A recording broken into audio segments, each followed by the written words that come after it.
Zakweli, l'entretien de la matinale. Bonjour Yasmine. Bonjour Yumna, bonjour à tous. Nous recevons dans le Zakweli ce mercredi Chantal Coquille du comité de soutien de Nathalie Arthaud, candidate à la présidentielle pour le parti Lutte ouvrière. Bonjour madame, Bonjour. bienvenue. Bonjour. Alors vous arrivez de la Réunion où vous habitez, vous comptez rester à Mayotte, vous passerez au total 3 jours chez nous pour faire campagne pour Nathalie Arthaud. Avez-vous constaté déjà un engouement sur le territoire autour de la candidate ? Écoutez, ce qui saute aux yeux et dans les discussions que j'ai pu avoir, c'est que ce qui préoccupe réellement la population, c'est la cherté de la vie. Récemment, j'ai vu que la bouteille de gaz ici est passée à 29 €. À La Réunion, ça a aussi augmenté, mais c'est 22,90 €. Franchement, je comprends que les gens soient un peu dans l'interrogation, pour pas dire dans la colère. D'où viennent ces prix? Pourquoi les prix augmentent de cette manière-là? Donc voilà, c'est l'occasion de discuter vraiment de qui est derrière tout ça, les gros industriels du pétrole, de l'agroalimentaire, qui fait les prix dans les supermarchés, etc. Donc, C'est des vraies discussions. que propose Nathalie Arthaud pour lutter contre la vie chère à Mayotte ? Alors, une des premières choses, c'est déjà l'augmentation des salaires, des retraites et des minima sociaux. Elle l'a évalué avec ses camarades dans les entreprises. De quoi avons-nous besoin pour ne pas, à la fin du mois, se demander si on remplit le frigo ou si on remplit le réservoir d'essence pour aller travailler?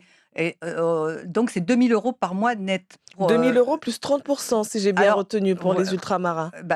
effectivement, puisque, il y a une différence d'environ 30% dans la cherté de la vie. Mais est-ce que Bah c'est possible d'augmenter les salaires, le SMIC en tout cas à 2 000 €? Parce que déjà pour avoir le SMIC, être au même niveau que le national, ça reste un combat à Mayotte. Et lorsqu'on nous dit qu'on va augmenter le SMIC à 2 000 € plus 30% pour les territoires d'outre-mer, on se dit: «Mais c'est un peu utopique». Alors, 2 choses. La première sur, effectivement, les 2 000 €, il faut aller prendre l'argent là où il est. L'argent, il faudra ouvrir un livre de compte, il faudra, abolir les secrets des affaires et savoir où passe l'argent. Parce que de l'argent, il y en a. Vous avez vu qu'avec la crise, sanitaire et cetera, on voit le CAC 40, 137 milliards de profits. Mais la France est La aussi un pays très endetté. D'accord, mais qui aujourd'hui, ça va pas empêcher les 137 milliards, ça n'empêche pas qu'aujourd'hui, parce qu'il y a la guerre, en Ukraine, on nous annonce des milliards pour, réarmer, pour, verser encore de l'argent dans les coffres des marchands de canons, pour faire la guerre et tout ça. Là, il y a pas de souci, il y a toujours de l'argent, il y en a toujours. Les gouvernements, ils trouvent toujours des milliards, pas des millions, des milliards pour, renflouer les gros actionnaires, les banquiers et cetera. Mais quand les travailleurs, ils demandent des salaires corrects pour vivre correctement, dignement, il y a jamais d'argent. Donc comment on fait? On va aller regarder. Ouvrons les livres de compte, abolissons le secret des affaires, regardons comment se passent les contrats et les travailleurs se rendront compte que oui, de l'argent, il y en a et qu'ils sont légitimes à revendiquer. Donc, selon vous, selon votre,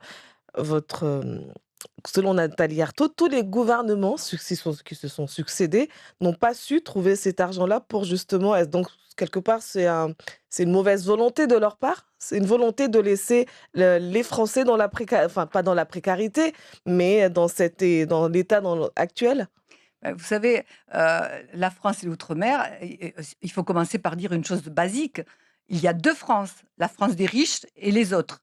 La France des riches, c'est ceux qui possèdent toutes les grandes richesses, toutes les grandes entreprises, c'est les grands donneurs d'ordre dans tous les domaines, la construction, l'État pareil, hein, dans l'éducation et cetera. Donc c'est face à cette situation on est le monde du travail, le camp des travailleurs, qu'ils soient dans l'Hexagone, qu'ils soient dans l'outre-mer, c'est un camp qui est opposé au camp de la grande bourgeoisie. C'est eux qui dictent leur politique. Et Mayotte, par exemple, vous ne trouvez pas que c'est un peu scandaleux que depuis que c'est le 101e département, on nous parle d'un alignement dans 30 ans, après dans 15 ans, dans 10 ans? Vous ne trouvez pas que c'est un grand mépris? Ici, je pense qu'on ressent ce mépris de l'État français à l'égard de la population encore peut-être plus fort que dans l'Hexagone ou dans d'autres outre-mer. Parce que quand la départementalisation s'est faite, on ne savait pas tous les problèmes qu'il pourrait y avoir. On ne savait pas que peut-être des gens des Comores viendraient ici. On n'a rien anticipé. Quelle était la raison majeure pour laquelle la bourgeoisie française, l'État français voulait absolument garder Mayotte?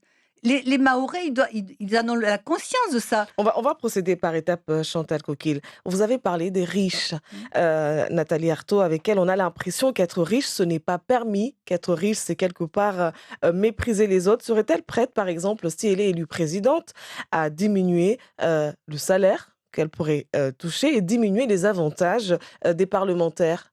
Alors, vous savez, quand on parle des riches, c'est pas celui qui a sa maison, même sa belle villa, hein, c'est pas ça. Les riches, c'est ceux qui possèdent tous les grands moyens de production et qui dictent leurs lois à tous les gouvernements, qu'ils soient de droite ou qu'ils soient de gauche.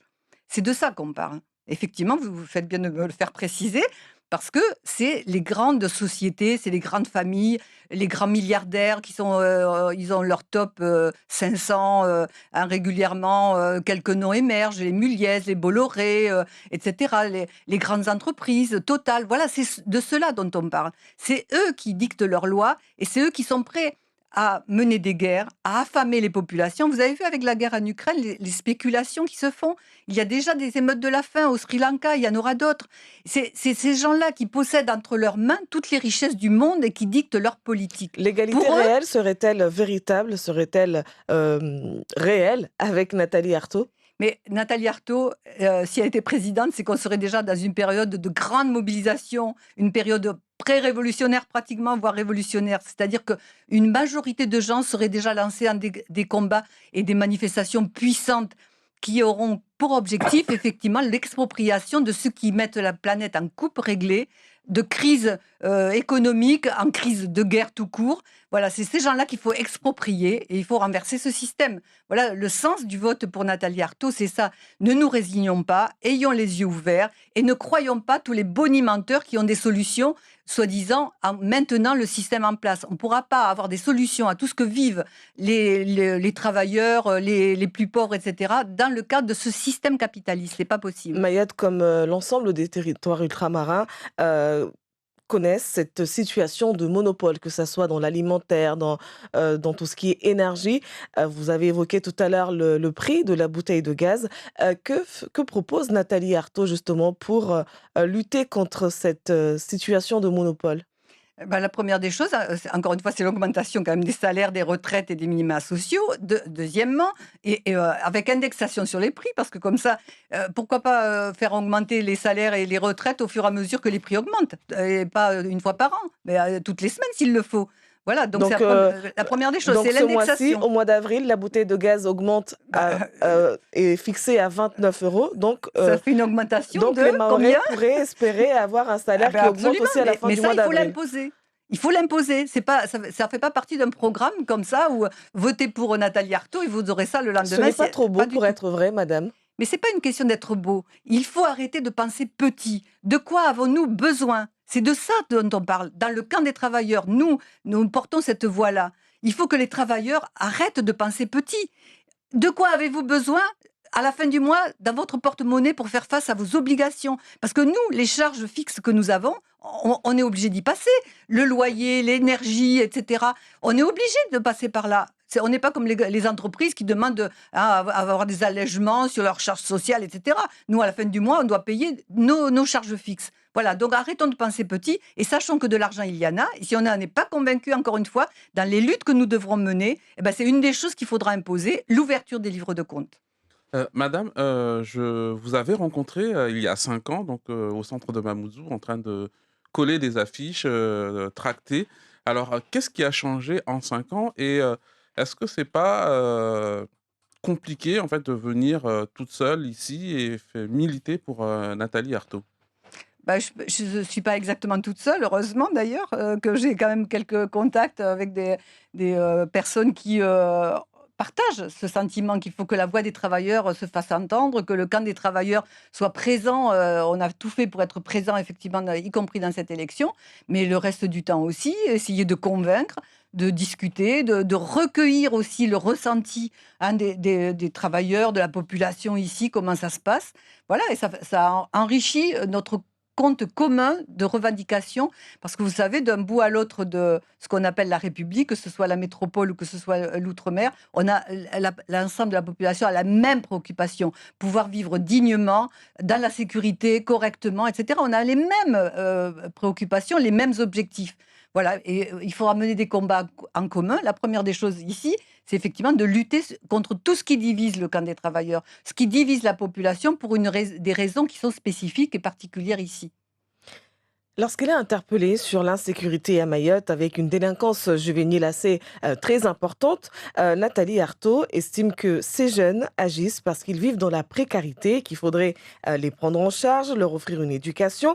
Et elle estime qu'il fallait leur donner, en tout cas, les laisser s'épanouir comme s'ils étaient nés dans une famille de riches.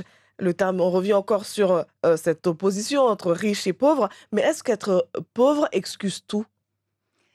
Alors, moi, je prendrais le problème à l'envers. Est-ce que quand on est dans une situation où on peut effectivement être encadré par des bons éducateurs, avoir des classes à 20 au lieu de 37, avoir accès à des installations sportives, avec des culturelles, etc.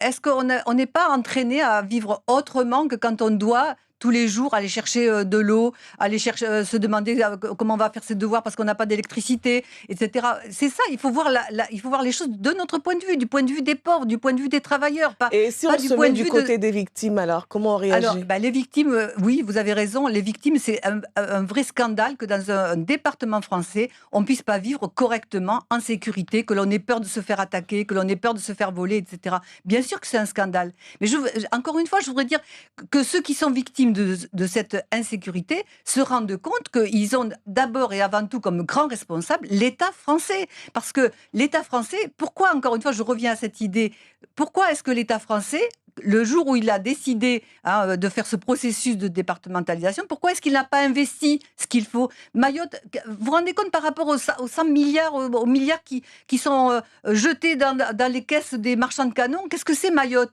Pour avoir une infrastructure correcte, des logements corrects, avoir de l'eau tous les jours, c'est la moindre des choses quand même. Je voudrais rapidement parler de l'immigration clandestine parce que le temps passe très vite. Pour Nathalie Arthaud, il faut accueillir tous ceux qui cherchent un endroit pour survivre sur ces terres. Concernant l'immigration clandestine, donc, qui est un fléau majeur dans le département.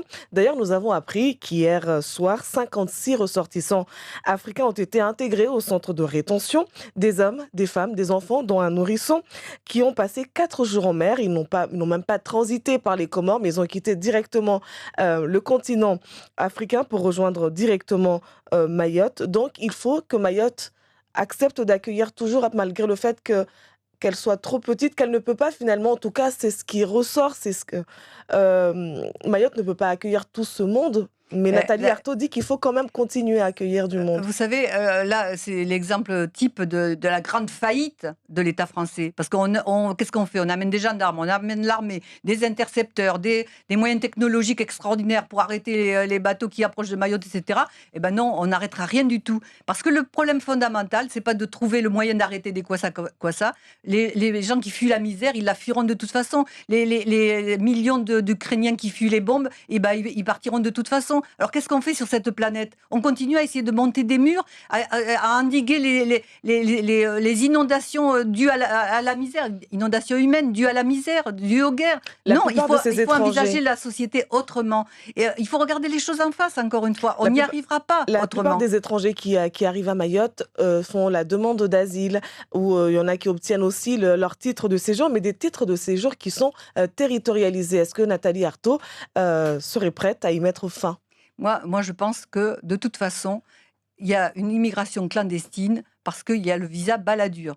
Parce que jusque-là, la circulation entre les îles se faisait sans visa. Donc voilà, c'est devenu clandestin le jour où Balladur, pour quelques voix de plus, dans son affrontement avec Chirac, a décidé de le visa Balladur. Voilà comment sont réglés les problèmes des populations. avec un cynisme incroyable. Donc c'est d'abord là-dessus qu'il faut s'élever. Après, on n'a pas de solution immédiate à tout. Parce qu'il est déjà 7h30, c'est une phrase des propos qu'a tenu Nathalie Arthaud. Je cite, « Si j'avais cette possibilité de prendre le Kwassa pour faire vivre ma famille, je le ferais. » Absolument. Sauf que braver la mer, c'est aussi prendre des risques, parce que souvent, ces étrangers perdent la vie. Ce n'est pas un peu grave de la part d'une candidate à l'élection présidentielle de tenir ce genre de propos? Le propos qu'elle tient, c'est simplement de dire sa solidarité avec ceux qui fuient la misère à n'importe quel moyen. Voilà le sens de ce qu'elle a dit.